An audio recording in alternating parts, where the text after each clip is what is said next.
Hello everyone, my name is Anthony, the creator of bfaxblog.wordpress.com, and today I'll be showing you a few tips and tricks for setting up a bee-friendly garden in your own backyard. As we know, honeybees and other bee species are dying out due to habitat loss and pesticide use, and this little garden is just one way that you can make a difference and give the bees a new home. A good place to start with our garden is to make sure that we have all the right tools. Here you can see I found a really nice 8-piece tool set on Home Depot's website that should have everything you need in order to start gardening.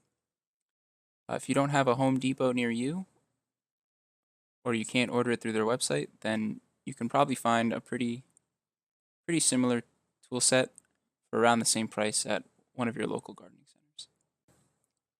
Now that we have our tools in order, we can start to look for the plants that we'll be using in our garden.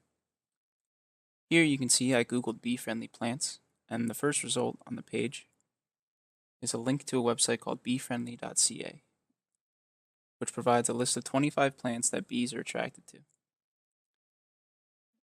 Here you can see it's pictures of all the plants on the list, so you can get a good visual of what they should look like when they're fully bloomed.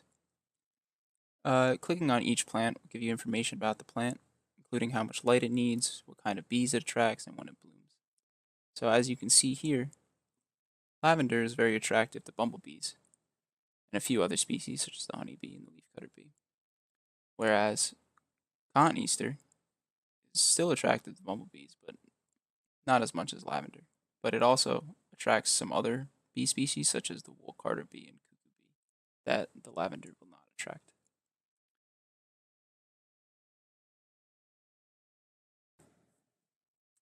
For even more options, we can take a look at davidsuzuki.org, and we'll be provided with another list of plants that attract bees. Here you can see that blueberries and blackberries are listed, which are pretty good because they not only provide a food source for the bees, but they also provide a food source for you, and that's always an upside. A big rule to follow when making a bee garden is that native bees will go to native plants and honeybees will go to exotic plants. So in order to have a lot of diversity in the bee species we attract, we need to have an equal diversity of plants. In order to find native plants or plants native to your region, you can probably check your local gardening center, and they will provide you with them. Now that we have our plants picked out, we can start looking for fertilizers and sprays that will protect our garden and help it grow without injuring our yellow friends. As you can see above, I entered garden pesticides safe for bees into the Google search bar, and it brought me to a website called gardencollage.com. Clicking on it, you can see that they provide a list of safe and natural alternatives for weed killers and pesticides that won't harm the bees and other friendly pollinators that visit our garden.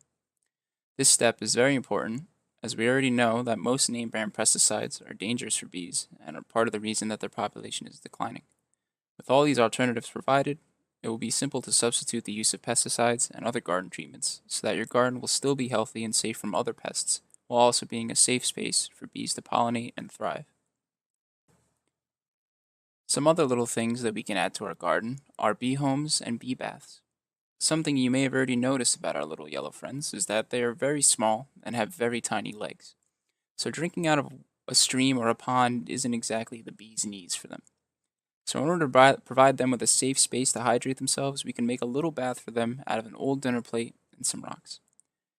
Here's a picture of a finished bee bath, and as you can see, it's a very simple concept.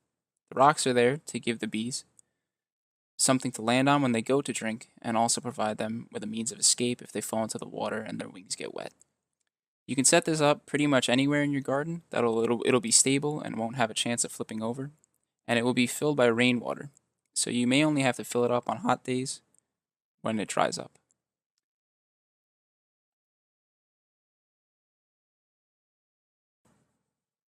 For the bee home, I found a video tutorial on how to make one out of things you can find around and inside your house. This video is made by EcoSapien, and he does a very good job of showing how simple it is to create a bee home. Just watch.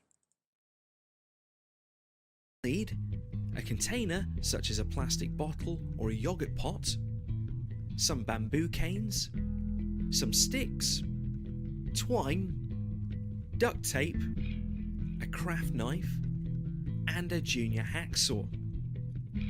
cut off the top of the bottle using the craft knife.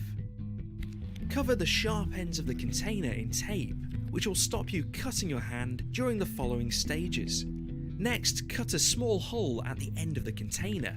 Thread the twine through the hole, leaving enough length either side of your container to hang it up. Cut your canes down to a length that's shorter than the length of the bottle. This makes sure that the sticks don't stick out the end and get wet when it rains. Fill your container with canes, making sure the open ends are facing the entrance. Use sticks to pack between the tubes to make sure the whole lot stays inside the container. You'll need to be able to turn the container upside down, give it a shake, and have everything stay in place. Now the bee home is ready to put into position. Choose a sunny area, south facing if you're in the northern hemisphere. Using the twine, hang the bee home about 30 to 100 centimeters from the ground. Position the bee home so that the open end is angled slightly downwards. This will stop the rain running into the tubes. And that's it. Sit back. I hope this tutorial gave you a good idea of how to get started creating your own bee-friendly garden. I can't stress enough that our planet's bee population is slowly dying out, and one day we may not have enough pollinating insect species around to make gardens like this possible. In creating this small garden, you are not only helping to create a safe space for bees to feed and repopulate, but you're also making your yard and the world a more beautiful place. If you liked the video or are interested in learning more about ways you can help out the dying bee population, then please like and share this video with your friends and subscribe to my YouTube channel for more bee-friendly videos. Thanks for watching and have a beautiful day.